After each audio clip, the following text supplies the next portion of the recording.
Tom TV bu ming tabiri ba punamapu taramna okchari.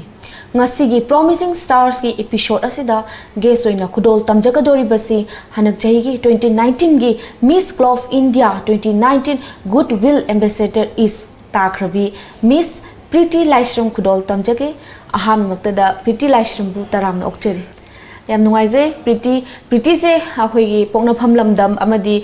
ima baba gi ming ichina kuya sui habana chingbasing do akhoi gi beer sing da khangjabai tanja du longjak happy ahada maktada Tom TV bu yingbiriba mayam punamak poi hangna ikoknona khurumjari amadi chejoli busu thagat phongdok chari aigi ming Pretty Laishram kaujai aiha kaisamba segaro konjing hazari lekai dagini aigi imagi mamingna Laishram Thajaman bi kaujai amadi ipagi mamingna Laishram Priyo Kumar kaujai ai ichinau ani sujai aina atombini akoi chichegi mamingna Priyanka Laishram kaujai ham nungaise ningol ngata phangjabi ma baba gi su haningai letena sakthok chaningai oijai haina thamjage makhata jar poina khoi Tom TV Manipur gi first private satellite channel ni Tata Sky da 1973 42 country yengba phangbiri bako masde sanga se khoi Pretty na khoi studio je lengsin biraka phambiri isa da kari phaubi ge habdu khasitang khoi viewers sing share tobi akhoi state ki oina sigumba ahanba mo oina puthok charak pase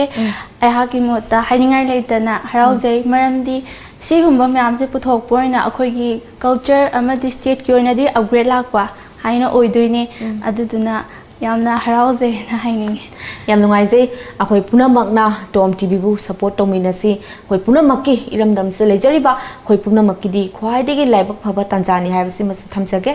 makhata jarapoina khoi Pretty Laishram si huju ji koina qualification am laksage kawri ai hojek 12 thaba loijage handak college Imphal College da first semester ka du yam nungaise the future plan da kari kari di tobigi haina khanbiri ai se hojek ki oita test mayamam thokjare asi kan da sa thokpa loiraga ai makhata na topa beauty pageant asi yaukhige na kale akoi gi state ki oina na traga su national level da mayam yauraga akoi gi state ki oina mingchat purakna ba ai kan hotna janingi ado khoi Pretty na si khongthang se masi thangge haibegi khoi gi wakhalon ja isa gi chahi kya degi dream ga leibirakibano ai dream hairadi picture ping de laser ado aina class 10 loibaga ahan boina benefit yaugi badegi adumaina makha mathang chathar jarak ima baba family na di support phangbibra natraga mogi against maikei da thokpi rakhibra kamai tobige akoi family dum pulapna full support towe ai ja angang oringe degi jagoi su sajare jagoi sarak padegi hongna si ju dum makha tana torak pasida akoi family degi si tawgano khotkano haiba ambog larakte pura full support ta dum pibiri haujipa ane adu makna su shona sanbiduna ko mai pakpa su obiri ado Pretty khoi ge Manipur films da di akhoi ge actor amoina khoi saruk yabiyon haibirak lakadi Pretty kari aigi punsigi ko aidegi harauja mikub oizagani ado haibira agadi ai hana picture ping ai dabudi macha gumbadi yauzai haujiksu adum kitang budi am yawe de siam maroina di yawudi oizatri yam nungaise ado Pretty se yengda to ki matik chinglemi yam nungshi yam cute oi ado khoi Pretty ki khoi Manipur film ki actress sing sida kar mane na khoi da jai kai khoi legi ruwa question ne haindi ai meta amana henba amana watpa ambog laite moi loina mak phajai ado ai goina sine hele haipadumak ti laisadri khoi gi fan na moina ko mioi moina ina sina kitang heli habagi khoi gi phongdokpagi kaino sima loina right laijabani na du gi hangjabani ado singer da di kana lebi ai singer da su thamde haidi ai goina tongan ba favorite ki ka thambado ado ai thamsate loina mak pami loina mak pami yam nungaise Pretty na khoi gi art ki lam se su changjan ge khong thang jan ge hana su khanbiri ado punamak pu respect ucha boina singer su actress su punamak Pretty gi wakal da chap manai moina tawjari basing je thak yang wangi akhoi yam respect ucha bago loina na phongdok piri se haninga le tana thagat chali Pretty makha ta jara poina Pretty na khoi gi atopa achievement khoi gi Miss Globe India se nataba atopa achievement le biraga di madi su phongdok pi aina ahanbada class 10 thaba loijarakpada chahi tratet adaida ai men fit se ihan hana saruya jagi saruya abuda ai first runners up amadi Miss Congeniality ki title phangaki sigi matungin na ai Miss Pineapple yauraki Miss Pineapple la so second runner up tai aduga mathang mathang yaurak pagi matungin na ai Miss Iowa India Manipur haina ama yauri aduda so adum first runner up tari aduga dugi matung 2018 da ai national level ama Miss and Mr Northeast haina ma chachagi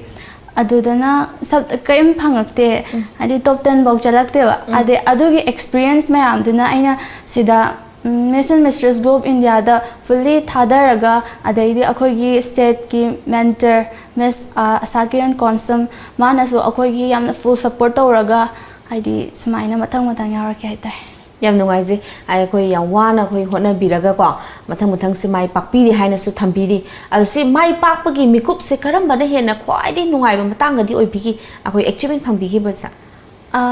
khoi ahan boina si yaujagi ba nongna aina contestant me am de class 10 tharaga yaujagi se aina ahan dane asida khwai de angang oina experience me am le badugi moidagi marak to de hingat na aina first runner up tarak pa men fit kida asina ai khwai de harawo mi ku oisagi ado Priti da khoi gi modeling gi wakhan ga di le bibra huju ji aidi leizai ya huju makha ta na dum chatta hotnagini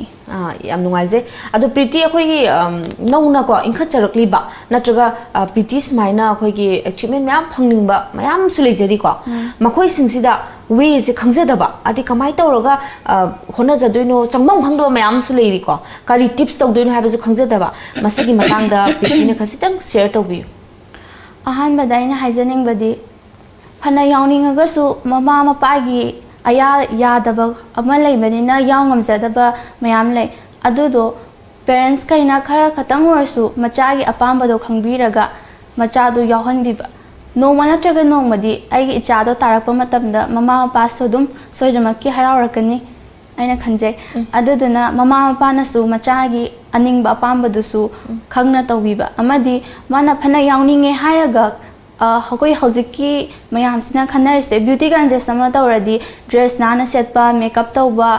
duga stage su da thokpa adu nga te gi wanate beauty pageant haibasidi akoi gi beauty with brain haina maleba sak khata phajaraga su yaba nate akoi na ngangpa answer du da phajaraga judges su na khwai gi answer phajabado ta handoine ado moina kitang phana tamninge hai taraga di atopa tamba mayam lei aduda kaka tamaga hotna biraga moina mai pa ko ingasu dum yaina haizani yam nungaije ado mathakta figure maintain simba su da karo biram ga na khanje khoi maru ji si yauri ne ko yam nungaije do Priti gi khoi gi diet che hoju je khoi yam kanna kapi bra kamaina kari diet ka chambi ra figure se maintain to bige ai hoju se hojik pudi chattare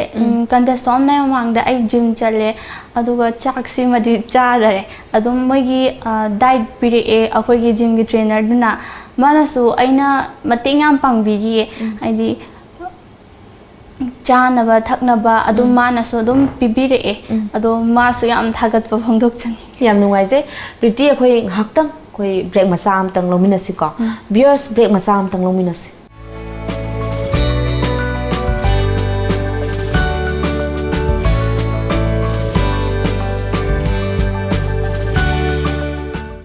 Studio 11, India's favorite salon and spa, now at Imphal. Our services are haircut, hair straightening, global color, body spa, hair spa, waxing, threading, facial and treatment, hand and feet care, makeup.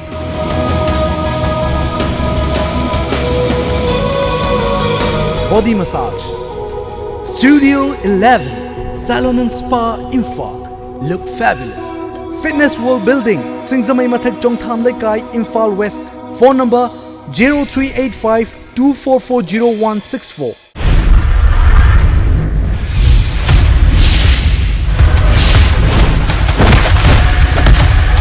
Aina aigi punsigi laiminagadaba nupa khanbadine ai sage pamane mafamse runga sobam nate ai icha nupibusu mangan khan ai nang nusi ai di nang nusi de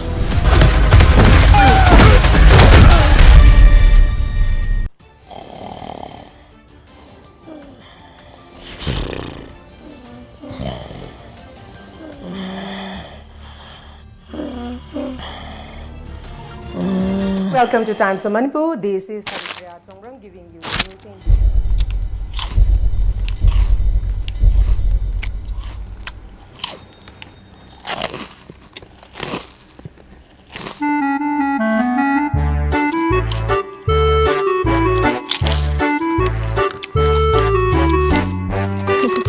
Hana fanglamba kangla food ki product singi mathakta anuba product sing haibadi Milky Balls asomya mixture amadi alu bhuji ana chingba sing asi hauzik iramdam gi kaithel da fangle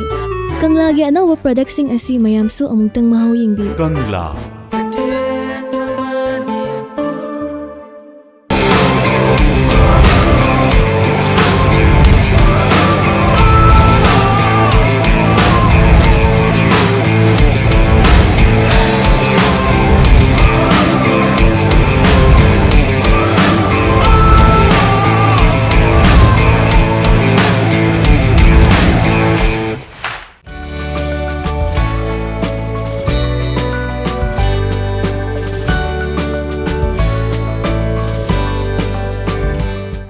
Break ki matungda taramna muk chari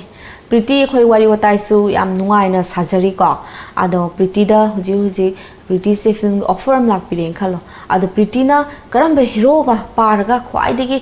chana jagani khwai digi pakchani haina khambi base habiyo Khaban he thok pade gi ma sa ngokjare e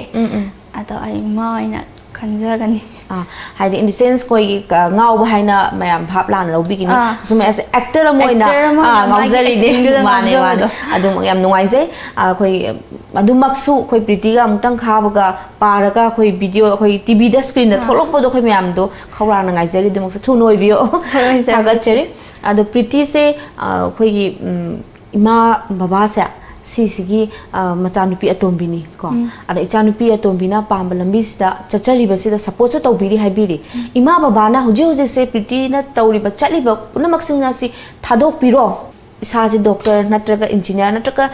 khoi gi lari kilam sida tawdo ba yate haraga di Priti karam ba choose so bin ai ima ipa na ai bu sembirak pani ai bu pokpirak pani makhoi na hai basu ai inda ba yate itona chitpa sunga moi aduduna ai ima ipa na hai basu adum injagani aduduga adum ima ipa da hairaga aina pamjaba lamsida ngak tang oiraga su ai bu saruga hanbiyo da haisagani tung koina su hena support to biduna apamba lambi haidi hujiti loina phana su khanare ha thaina ga manadre huji wakhalon ji da loina family gi background su support se hena taunara ineba madu mak Priti de su phangwi hana haisabase amko su hana ima baba bu su tom tv gi mai kai de hainengai leitana thank you and haizari thagachari makha ta jara poina Priti se khoi gi isa se ko khoi gi guide se akhoi isana inspire or pa kana bu uraga yenga kana bu kaino khallaga ko ai si oirake haibagi wakhalon ji lakpikhe aigi oina kana na inspire to ge do so ai isana khangja hauder maramdi aina khara gyan tarakpada adum tv mangda phamaga beauty pageant je adum ngauraga adum yenga lerame haidi karamba mina kana na tawraga inspire to ge de ai khangolder mane adi mi isa manung dagi adum phaujara aga adum isana adum khoida azaraga adum tawsagibani yam chume hadi kana gubim na isai sakba kana gubim na film kumningba kana gubim na modeling oning basi mai magi wakhaloni ar Priti ki di admaina pi ngai degi adum mayam si tv da thoiba mayam si ubudai ne na haibiri bo yam nungai je do Priti se jagoi su sabi ki na haibi ki ko a jagoi se khoi gi karma makhal gi jagoi tambi rakhi bo ibibra isa gi haija bo iri jagoi se ta tamme isa gi so dum khara di dum ka haitare dum angang ama oibe gi dum saraga lakpado adu lakpado da adum oza guru ni aga adum tamjare ahan ba jagoi sarak pase akhoi gi yakshan gi club da jagoi competition tamjare adudagi akhoi gi club ki mina jagoi competition adum sin badu adum yaujaraga first adum tare adedi mathang adumain tawdana adum yaurakibadagi adum jagoi su chahi yamna nauna chahi taruk adai dagi jagoi saba hojare 6 years tagi kara me sei no din jang bi hobra ahan bado kaino khoi first don gidane ahan da jagoi sagi bane adula ꯑꯃ ꯆꯦ ꯖꯣꯂꯤꯒꯤ ꯏꯁꯩ ꯍꯥꯏ Preeti hello ꯁꯤꯇꯤꯒꯤ ꯏꯁꯩ ꯑꯗꯨ ꯏꯁꯩꯗꯨꯗ ꯍꯥꯟꯅ ꯁꯥꯈꯤꯕꯅꯦ ꯑꯩꯒꯤ ꯄꯨꯛꯅꯤꯡ ꯑꯩꯒꯤ ꯑꯗꯨ ꯋꯥꯈꯜ ꯏꯁꯩꯗꯨꯗ ꯑꯗꯨꯒ ꯑꯗꯨꯃꯥꯏꯅ ꯇꯧꯔꯒ ꯃꯊꯪ ꯃꯊꯪ ꯑꯗꯨꯝ ꯂꯥꯛꯑꯦ ꯃꯊꯪ ꯃꯊꯪ ꯑꯗꯨꯝ ꯑꯣꯖꯥ ꯅꯥꯏꯅ ꯇꯝꯊꯔꯒꯀꯣ ꯑꯗꯣ ꯍꯧꯖꯤꯛꯁꯦ ꯄ꯭ꯔꯤꯇꯤꯁꯦ ꯖꯒꯣꯏꯁꯤꯗꯤ ꯂꯥꯞꯊꯣꯛꯄꯤꯔꯤꯅꯦꯕ ꯑꯗꯣ ꯖꯒꯣꯏꯗꯤ ꯄꯥꯝꯖꯔꯒꯁꯨ ꯃꯥꯏ ꯂꯝꯕꯤꯁꯤꯅ ꯌꯥꯗꯅ ꯂꯥꯞꯊꯣꯛꯆꯔꯤꯅꯦꯕꯀꯣ ꯑꯗꯨꯕꯨ ꯌꯥꯝ ꯅꯨꯡꯉꯥꯏ ꯑꯩꯈꯣꯏꯒꯤ ꯄ꯭ꯔꯤꯇꯤꯗ ꯁꯤꯒꯨꯝꯕ ꯇꯦꯂꯦꯟ ꯃꯌꯥꯝ ꯑꯃ ꯃꯅꯨꯡꯗꯁꯨ ꯌꯥꯎꯕꯤꯔꯝꯃꯤ ꯈꯪꯖꯕꯁꯦ ꯌꯥꯝ ꯅꯨꯡꯉꯥꯏꯖꯩ ꯑꯩꯈꯣꯏ ꯄꯨꯝꯅꯃꯛꯀꯤꯗꯤ ꯌꯥꯝꯅ ꯂꯥꯏꯕꯛ ꯐꯕꯅꯤ ꯑꯗꯣ ꯄ꯭ꯔꯤꯇꯤꯁꯦ ꯍꯧꯖꯤꯛꯀꯣ ꯏꯁꯥꯒꯤ ꯐ꯭ꯌꯨꯆꯔꯗꯀꯣ ꯑꯩꯈꯣꯏꯒꯤ ꯄ꯭ꯔꯤꯇꯤꯒꯤ ꯍꯥꯏꯇꯥꯔꯦ ꯑꯩꯈꯣꯏ ꯈꯤꯇꯪꯗꯤ ꯑꯩꯈꯣꯏ ꯀꯩꯅꯣ ꯇꯧ ꯏꯟꯇꯔꯇꯦꯟ ꯑꯣꯏꯅ ꯋꯥꯔꯤ ꯁꯥꯁꯦꯀꯣ ꯑꯩꯈꯣꯏꯒꯤ ꯍꯁꯕꯦꯟ ꯑꯁꯤ ꯀꯔꯝꯕ ꯃꯈꯜꯒꯤ ꯀ꯭ꯋꯥꯂꯤꯇꯤ ꯆꯦꯟꯕꯒꯗꯤ ꯄꯥꯝꯕꯤ ꯃꯕꯨꯛ ꯐꯕ ꯃꯕꯨꯛ ꯐꯕꯗ ꯅꯠꯇꯅ ꯑꯩꯒꯤ ꯀꯦꯌꯔꯁꯨ ꯂꯧꯕꯤꯕ ꯑꯗꯩꯗꯤ ꯑꯩꯒꯤ ꯏꯃꯥ ꯏꯄꯥꯕꯨ ꯌꯥꯝ ꯅꯨꯡꯁꯤꯕꯤꯕ ꯏꯃꯥ ꯏꯄꯥꯗꯒꯤ ꯍꯦꯟꯅ ꯑꯩꯒꯤ ꯅꯦꯅꯦꯕꯨꯁꯨ ꯌꯥꯝ ꯅꯨꯡꯁꯤꯕꯤꯕ ꯅꯦꯅꯦꯁꯤꯅ ꯑꯗꯨꯗꯣ ꯄꯥꯝꯃꯦ ꯄ꯭ꯔꯤꯇꯤꯅ ꯍꯥꯏꯖꯔꯤꯁꯤ ꯌꯥꯝ ꯍꯦꯟꯅ ꯍꯥꯏꯖꯔꯨꯕ ꯅꯠꯇꯦꯕ ꯃꯁꯛ ꯐꯖꯕ ꯊꯤꯕ ꯑꯗꯨꯗ ꯀꯩꯝ ꯂꯩꯇꯦ ꯄ꯭ꯔꯤꯇꯤꯒꯤ ꯊꯃꯣꯏꯗꯨ ꯃꯁꯛ ꯈꯪꯕꯤꯌꯨ ꯍꯥꯏꯖꯔꯤꯅꯦꯕꯀꯣ ꯌꯥꯝ ꯅꯨꯡꯉꯥꯏꯖꯩ ꯑꯗꯣ ꯑꯩꯈꯣꯏ ꯄ꯭ꯔꯤꯇꯤꯗ ꯑꯩꯈꯣꯏꯅ ꯍꯌꯦꯡ ꯐ꯭ꯌꯨꯆꯔ ꯃꯇꯝꯗ ꯑꯩꯈꯣꯏꯒꯤ ꯌꯨꯝ ꯄꯥꯜꯂ ꯃꯇꯨꯡꯗꯀꯣ ꯑꯩꯈꯣꯏ ꯄ꯭ꯔꯤꯇꯤꯅ ꯑꯩꯈꯣꯏꯒꯤ ꯁꯤꯒꯤ ꯁꯨꯝꯕꯒꯤ ꯃꯌꯥꯝꯁꯦ ꯑꯗꯨꯝ ꯈꯣꯡꯗꯥꯕꯤꯒꯗ꯭ꯔꯥ ꯅꯠꯇ꯭ꯔꯒ ꯏꯁꯥꯅ ꯂꯦꯞꯆꯈꯤꯗ꯭ꯔꯥ ꯀꯃꯥꯏꯅ ꯇꯧꯕꯤꯅꯤ ꯑꯗꯨꯝ ꯈꯣꯡꯗꯥꯅꯤ ꯌꯨꯝ ꯄꯥꯜꯂꯒꯁꯨ ꯑꯗꯨꯝ ꯈꯣꯡꯗꯥꯒꯅꯤꯅ ꯈꯜꯂꯤ ꯑꯗꯣ ꯄ꯭ꯔꯤꯇꯤꯒꯤ ꯍꯌꯦꯡ ꯑꯣꯏꯒꯗꯧꯔꯤꯕ ꯏꯄꯨꯔꯣꯏꯕꯗꯨꯅꯁꯨ ꯄ꯭ꯔꯤꯇꯤꯅ ꯉꯁꯤ ꯍꯥꯏꯖꯔꯤꯁꯤ ꯇꯥꯕꯤꯍꯧꯔꯒ ꯇꯨꯡꯗ ꯁꯞꯄꯣꯔꯠ ꯇꯧꯕꯤꯕ ꯍꯦꯟꯅ ꯃꯥꯏ ꯄꯥꯛꯄꯒꯤ ꯂꯝꯕꯤꯗ ꯆꯤꯡꯈꯠꯄꯤꯕ ꯑꯣꯏꯕꯤꯌꯨ ꯍꯥꯏꯕꯁꯨ ꯊꯝꯖꯒꯦ ꯃꯈꯥ ꯆꯠꯊꯖꯔꯛꯄ ꯑꯣꯏꯅ ꯑꯩꯈꯣꯏ ꯄ꯭ꯔꯤꯇꯤꯁꯦ ꯌꯥꯝꯅ ꯆꯍꯤꯁꯨ ꯌꯥꯝ ꯅꯍꯥ ꯑꯣꯏꯕꯤꯔꯤ ꯌꯥꯝ ꯌꯪ ꯁ꯭ꯇꯥꯔ ꯍꯧꯖꯤꯛ ꯃꯈꯜ ꯃꯌꯥꯝꯅꯤ ꯍꯧꯖꯤꯛ ꯄ꯭ꯔꯤꯇꯤꯅ ꯈꯣꯡ ꯊꯥꯡꯗꯣꯔꯤꯁꯦꯀꯣ ꯃꯁꯤꯁꯦ ꯑꯩꯈꯣꯏ ꯄꯨꯝꯅꯃꯛꯇ ꯄ꯭ꯔꯤꯇꯤꯁꯦ ꯄ꯭ꯔꯣꯃꯤꯖꯤꯡ ꯑꯣꯏꯅ ꯑꯩꯈꯣꯏꯒꯤ ꯚ꯭ꯌꯨꯋꯔꯁꯤꯡꯁꯤꯗ ꯑꯝꯇꯪ ꯄ꯭ꯔꯣꯃꯤꯁ ꯇꯧꯕꯤꯔꯝꯃꯨ ꯑꯩꯈꯣꯏ ꯃꯈꯥ ꯇꯥꯅ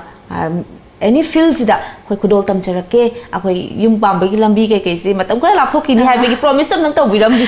ꯑꯩ ꯍꯧꯖꯤꯛꯀꯤ ꯑꯣꯏꯅꯗꯤ ꯆꯍꯤ 19ꯗꯪ ꯁꯨꯖꯗ ꯉꯥꯏꯔꯤ ꯑꯗꯨꯗꯨꯅ ꯑꯩ ꯍꯧꯖꯤꯛꯀꯤ ꯑꯣꯏꯅꯗꯤ ꯌꯨꯝ ꯄꯥꯟꯕꯒꯤ ꯂꯝꯕꯤꯗ ꯈꯣꯡꯗꯥꯒꯦꯅ ꯈꯟꯖꯗ꯭ꯔꯤ ꯑꯇꯣꯞꯄ ꯕ꯭ꯌꯨꯇꯤ ꯄꯦꯖꯦꯟ ꯃꯌꯥꯝ ꯑꯃꯁꯨ ꯂꯩ ꯑꯩ ꯑꯁꯤꯗ ꯌꯥꯎꯖꯔꯒ ꯑꯩꯈꯣꯏꯒꯤ ꯃꯅꯤꯄꯨꯔꯒꯤ ꯃꯥꯏ ꯄꯥꯛꯅꯕ ꯃꯤꯡꯆꯠ ꯑꯃ ꯄꯨꯖꯔꯛꯀꯦꯅ ꯈꯟꯖꯩ ꯌꯥꯝ ꯅꯨꯡꯉꯥꯏꯖꯩ ꯑꯗꯣ ꯁꯤꯒꯤ ꯍꯦꯛ ꯅꯦꯛꯁꯇꯀꯣ ꯍꯧꯖꯤꯛ ꯄ꯭ꯔꯦꯖꯦꯟꯗ ꯅꯦꯛꯁ ꯑꯊꯨꯕꯗ ꯑꯩꯈꯣꯏ ꯀꯟꯇꯦꯁꯁꯦ ꯌꯥꯎꯗꯧꯕꯒꯗꯤ ꯂꯩꯕꯤꯕ꯭ꯔꯥ ꯄ꯭ꯂꯥꯟ ꯑꯊꯨꯕꯗ ꯑꯩ ꯁꯤ ꯃꯇꯨꯡꯗ ꯑꯩ ꯃꯤꯁ ꯀꯨꯠ ꯌꯥꯎꯒꯦꯅ ꯄ꯭ꯔꯤꯄꯦꯌꯔ ꯈꯔ ꯇꯧꯕꯗꯤ ꯍꯧꯖꯔꯦ ꯈꯤꯇꯪ ꯉꯥꯏꯁꯜꯂꯛꯑꯦꯀꯣ ꯋꯥꯈꯜꯗ ꯑꯩꯈꯣꯏꯒꯤ ꯃꯗꯨꯃꯛ ꯑꯩꯈꯣꯏ ꯊꯧꯅꯥ ꯍꯟꯕꯤꯗꯕ ꯑꯣꯏꯕꯤꯌꯨ ꯃꯥꯏ ꯄꯥꯛꯄꯁꯨ ꯑꯣꯏꯕꯤꯌꯨ ꯑꯗꯣ ꯄ꯭ꯔꯤꯇꯤꯅ ꯈ꯭ꯋꯥꯏꯗꯩ ꯄꯥꯝꯕ ꯑꯩꯈꯣꯏ ꯀꯩ ꯍꯥꯏꯅꯤ ꯀꯂꯔꯁꯦ ꯑꯩꯈꯣꯏ ꯀꯔꯤ ꯑꯣꯏꯕꯤꯒꯦ ꯄꯤꯡꯛ ꯀꯂꯔ ꯑꯣꯏ ꯄꯤꯡꯛ ꯕꯦꯕꯤ ꯄꯤꯡꯛ ꯑꯌꯥꯛꯄ ꯑꯗꯨꯝ ꯆꯞ ꯃꯥꯟꯅꯩ ꯄꯤꯡꯛꯇ ꯂꯣꯏꯅꯃꯛ ꯑꯗꯨꯝ ꯉꯥꯎꯋꯦ ꯄꯤꯡꯛꯁꯦ ꯅꯨꯄꯤ ꯑꯅꯝꯕꯅ ꯉꯥꯎꯒꯜꯂꯦ ꯅꯨꯄꯤꯒꯤ ꯑꯣꯏꯕ ꯀꯂꯔꯁꯨ ꯑꯣꯏꯀꯣ ꯑꯗꯣ ꯍꯤꯟꯖꯥꯡꯗꯤ ꯀꯔꯤ ꯍꯤꯟꯖꯥꯡꯅ ꯈ꯭ꯋꯥꯏꯗꯒꯤ ꯆꯥꯅꯤꯡꯉꯤ ꯍꯤꯟꯖꯥꯡꯁꯦ ꯏꯔꯣꯝꯕ ꯊꯥꯎ ꯀꯩꯀꯩꯁꯤꯗꯤ ꯀꯌꯥ ꯌꯨꯁ ꯇꯧꯔꯝꯗꯧ ꯃꯥꯟꯗ꯭ꯔꯦ ꯏꯁꯥꯁꯦ ꯆꯥꯕꯤꯕ꯭ꯔꯣ ꯆꯥꯕꯨꯗꯤ ꯌꯥꯝ ꯆꯥꯏ ꯑꯗꯨ ꯑꯣꯏꯔꯁꯨ ꯍꯥꯏꯗꯤ ꯑꯗꯨꯝ ꯏꯔꯣꯝꯕꯅ ꯍꯦꯟꯅ ꯄꯥꯝꯃꯦ ꯏꯔꯣꯝꯕꯅ ꯍꯦꯟꯅ ꯄꯥꯝꯃꯦ ꯃꯣꯔꯣꯛ ꯌꯥꯝ ꯆꯥꯕꯤꯕ꯭ꯔꯣ ꯆꯥꯏ ꯑꯩꯈꯣꯏ ꯐꯦꯃꯤꯂꯤꯒꯤ ꯑꯣꯏꯅ ꯃꯣꯔꯣꯛꯇꯣ ꯃꯌꯥꯝ ꯆꯥꯏꯑꯕ ꯑꯗꯨꯅ ꯑꯗꯨꯝ ꯆꯥꯏ ꯍꯥꯏꯇꯥꯔꯦ ꯑꯗꯣ ꯄ꯭ꯔꯤꯇꯤ ꯏꯕꯥꯅꯤ ꯉꯥꯏꯍꯥꯛꯇꯪ ꯑꯩꯈꯣꯏ ꯄ꯭ꯔꯤꯇꯤꯁꯦ ꯑꯩꯈꯣꯏ ꯃꯇꯝꯒꯤ ꯐ꯭ꯌꯨꯆꯔꯒꯤ ꯑꯦꯛꯇ꯭ꯔꯦꯁ ꯑꯃꯁꯨ ꯄ꯭ꯂꯥꯟ ꯂꯩꯕꯤꯔꯤꯕꯅꯤꯅ ꯏꯕꯥꯅꯤ ꯉꯥꯏꯍꯥꯛꯇꯪ ꯑꯩꯈꯣꯏ ꯑꯦꯟꯇꯔꯇꯦꯟ ꯗꯥꯏꯂꯣग ꯃꯆꯥ ꯑꯃꯇꯪ ꯇꯧꯃꯤꯟꯅꯁꯤ ꯑꯗꯣ ꯄ꯭ꯔꯤꯇꯤꯗ ꯑꯩꯅ ꯋꯥꯍꯪ ꯈꯔ ꯁꯨꯝ ꯍꯪꯖꯔꯛꯀꯦ ꯑꯗꯣ ꯄ꯭ꯔꯤꯇꯤꯅ ꯑꯩꯈꯣꯏ ꯗꯥꯏꯂꯣग ꯑꯦꯛꯇꯤꯡꯒ ꯂꯣꯏꯅꯅ ꯇꯧꯕꯤꯔꯛꯄꯤꯌꯣ ꯐꯖꯕ ꯊꯤꯕꯒꯤ ꯋꯥꯐꯝ ꯅꯠꯇꯅꯀꯣ ꯉꯥꯏꯍꯥꯛꯇꯪ ꯑꯩꯈꯣꯏ ꯚ꯭ꯌꯨꯋꯔꯁꯤꯡꯗ ꯑꯩꯈꯣꯏ ꯅꯣꯍꯟꯖꯕ ꯉꯝꯖꯕ꯭ꯔꯥ ꯍꯥꯏꯕꯗꯨ ꯈꯨꯗꯣꯜ ꯇꯝꯖꯁꯤꯀꯣ ꯍꯧꯖꯔꯛꯑꯒꯦ ꯍꯜꯂꯣ ꯄ꯭ꯔꯤꯇꯤ ꯑꯣꯏꯕꯤꯔꯕꯣ ꯃꯥꯅꯦ ꯄ꯭ꯔꯤꯇꯤ ꯅꯪ ꯈꯪꯅꯔꯤꯕ ꯅꯨꯄꯥꯗꯣ ꯑꯗꯨ ꯑꯩꯅ ꯌꯥꯝ ꯑꯦꯗꯃꯥꯏꯔ ꯑꯣꯏꯕꯅꯦ ꯑꯗꯣ ꯅꯪ ꯇꯣꯛꯅꯔꯣ ꯑꯁ ꯌꯥꯝ ꯀꯨꯏꯅ ꯅꯨꯡꯁꯤꯅꯔꯒ ꯀꯃꯥꯏꯅ ꯇꯣꯛꯅꯗꯣꯏꯅꯣꯅꯦ ꯑꯗꯣ ꯈꯔ ꯁꯦꯀ꯭ꯔꯤꯐꯥꯏꯁ ꯇꯧ ꯀꯩꯅꯣ ꯏꯁ ꯅꯪ ꯍꯦꯛꯇ ꯍꯥꯏꯔꯒ ꯑꯩꯅ ꯁꯦꯀ꯭ꯔꯤꯐꯥꯏꯁ ꯇꯧ ꯇꯥꯔꯦꯅꯦ ꯑꯗꯣ ꯀꯅꯥꯅ ꯉꯝꯃꯤ ꯌꯦꯡꯅꯔꯁꯤꯔꯣ ꯑꯩꯅ ꯃꯨꯜꯂꯨꯔꯣ ꯏꯁ ꯉꯝ ꯇꯥꯔꯦ ꯌꯥꯕ꯭ꯔꯥ ꯌꯦꯡꯒꯦꯅꯦ ꯅꯨꯄꯥꯗꯨꯅ ꯑꯩꯉꯣꯟꯗ ꯆꯨꯞ ꯂꯨꯞꯄ ꯂꯩꯔꯒ ꯅꯪꯅ ꯀꯩꯅꯣꯗ ꯀꯃꯥꯏꯅ ꯂꯥꯛꯑꯣ ꯌꯥꯗꯣꯏꯅꯣ ꯑꯗꯨ ꯅꯨꯄꯤꯒꯤ ꯍꯥꯏꯔꯗꯅ ꯅꯨꯄꯤꯅ ꯈꯨꯗꯣꯝꯕꯤꯗ ꯎꯪꯈꯤꯕꯗ ꯀꯞꯐꯧꯔꯣꯏꯗ꯭ꯔꯣ ꯀꯞꯄꯣꯏ ꯑꯩ ꯅꯨꯄꯥꯗꯨꯗꯤ ꯑꯩ ꯌꯥꯝ ꯅꯨꯡꯁꯤꯕꯅꯤꯅ ꯑꯩ ꯁꯨꯡꯊꯥ ꯊꯥꯗꯣꯛꯑꯣꯏꯌꯦ ꯑꯗꯨꯗꯤ ꯑꯩꯈꯣꯏꯅꯤ ꯌꯦꯡꯅ ꯇꯥꯔꯦꯀꯣ ꯌꯦꯡꯅ ꯇꯥꯔꯦꯗꯅ ꯐꯔꯦꯅꯦ ꯅꯨꯃꯤꯠ ꯀꯌꯥꯅꯤ ꯊꯥꯅꯁꯦ ꯍꯥꯏꯕ ꯋꯥꯅꯣ ꯏꯕꯥꯅꯤ ꯉꯁꯤ ꯑꯗꯨꯝ ꯊꯥꯅꯁꯤꯅꯦ ꯀꯩꯗꯧꯕꯒꯤ ꯅꯨꯃꯤꯠꯀ ꯁꯥꯡꯗꯗꯣꯏꯅꯣ ꯉꯁꯤ ꯅꯨꯃꯤꯠꯁꯤꯗ ꯄ꯭ꯔꯤꯇꯤꯒꯤ ꯅꯨꯄꯥꯁꯦ ꯑꯩꯅ ꯃꯨꯟꯕ ꯉꯝꯕꯁꯤ ꯄ꯭ꯔꯤꯇꯤ ꯌꯥꯕꯤꯔꯦꯀꯣ ꯌꯥꯔꯦ ꯇꯁꯦꯡꯅ ꯌꯥꯔꯦ ꯇꯁꯦꯡꯀꯤ ꯌꯥꯔꯦ ꯉꯝꯈ꯭ꯔꯒꯗꯤ ꯄ꯭ꯔꯤꯇꯤ ꯀꯩꯗꯧꯕꯤꯗꯣꯏꯅꯣ ꯁꯨꯡꯉꯝ ꯉꯝꯃꯣꯏ ꯁꯨꯡꯉꯝ ꯉꯝꯃꯣꯏ Thank you. Pretty da to ke batik thajaba leibase thajaba isna mioi bagi puna mangne na haibiri adun Pretty na haibiri si trust tu gi makha da ni ko yam nungai je adu maksu khoi ningo loibi sing si puna maksida adu gumba nu pa se phangmo oibi ya oibi ra ga yam nungai ni ko adu Pretty se film kum ni haina ai haijagi bodo adu mak ngasi mami tae sung soi soi da na matam khara gi matung da akoi Manipur film gi actress khwai mayam na khwai di pam na bi mo or kan ha bisi ngasi gi Pretty na to bi ba acting ma chit khra sida khamja bangam jai thagat chari adu Pretty atopa khoi gi haibining ba khoi beer sing sida khoi iram dam ji huji huji ahong ba mayam ma lae ningo loi bi sing gi khongchat ta de phone da Facebook ta mayam ma khoi kaidar e mangdar e adegi angang pi masa hanjelaktre mangre haibagi news su mayam ma lakpiri especially ningol sing da ko masi matang da Pretty na kari haibining aina ihan han bada haijaning badi mama mapa na su macha do kari tauri phone da kana ga wari sanari amadi mai social media mayam do mama mapa na su check tawbiba adordi macha na kaigumba asoiba angama yaur aga su mama mapa do ne hena khangani adedi macha do na kaigumba mai boyfriend laire natraga school da maje bully tawre na leiba matam da tumin lesson da mama mapa da haibiba adedi phone da su akoi zo phone je dum ayamba matam da dum pai ne pai de habadi yate adubu matang matam chana sizin na bina bana mayam da haijaning crisis mayam ama problem mayam ama mayuk na re mama pa oi business su awa ba kaya ama su mayuk na ri aduna maru ina phone sidagi ne habisi Pretty na yabining bra ya janing mani phone ji da ran ba mayam ama use to bode gi ko yam nungai jai Pretty ga wari watai sanaba khoi ngak matam phangjaba je hangai ta na su yam nungai Pretty do ngasi kainang jabirake chak chak tri chak cha du da haini wa se tapna tab sondara pasida ko malap charak taba man ba ko ado yumda laga nungai na ima baba ga wari watai sanharaga nungai ba sigi ba kaya amasu ako entertainment amasu tombiduna makha ta na su amuk ka su khoi Pretty se unajabagi tancha du logjage ado ngasi goina de khoi akakna matamnina Pretty gi kaina na ba ya thang do logjage ado aroi boina akoi ngasai su mamang da panjagre ado Tom TV yang bilba beer sing sida ko aroi ba Pretty na kari wahi thambiningi habado amtang ka thambiram ahanbada Tom TV yang bilba viewers sing bo aina yam thagat pa phongdok chari amadi Tom TV bo thagat pa phongdok chari aibu kobira aga aiga interaction do begi program ama sinbi begi damakta ado mayam su akoi mioi basing na torokpa amadi puthorokpa poche sing da hari kitang do su support to bio sigi wada sinatana atopa akoina hiram khudimakta tawibada moina mating pangbiba ado pamse ada aigi oina yamna wagi ba hargadi Miss and Mrs Globe India gi voting tawbada support yam phangakide maramdi aina tharu matamda sigi voting se tawdi tardi ai sigim ne han phare na harak pa kasi yawa ada is isa do kitang nungai jagi de haidi Manipur ma chamana national da adu su Delhi da mi ama represent Manipur gi diming chat purak toine adu moina kitang khanda bide na ai haizaning adu kitang nungai tabam di phawe adu bu ai gi damakta mayam voting to birak pa mayam do aina haingai litana thakat ba phongdok chai Pretty na ngasi voting tawbiyo haibada adu khumbirakiba pakhum khumbirakiba mioi singduna su matamdu da bab taja hogdabagi orimbasu yai ngapi gani Pretty na su hauji Pretty na mai paaga smaina phambase smaina interview wari sanabase moisu ubidoi neba adu moina su yam nungai ba yam harau su phaubi gani haina khanche adu Pretty na haiba simakti chumni chumme haidi sigi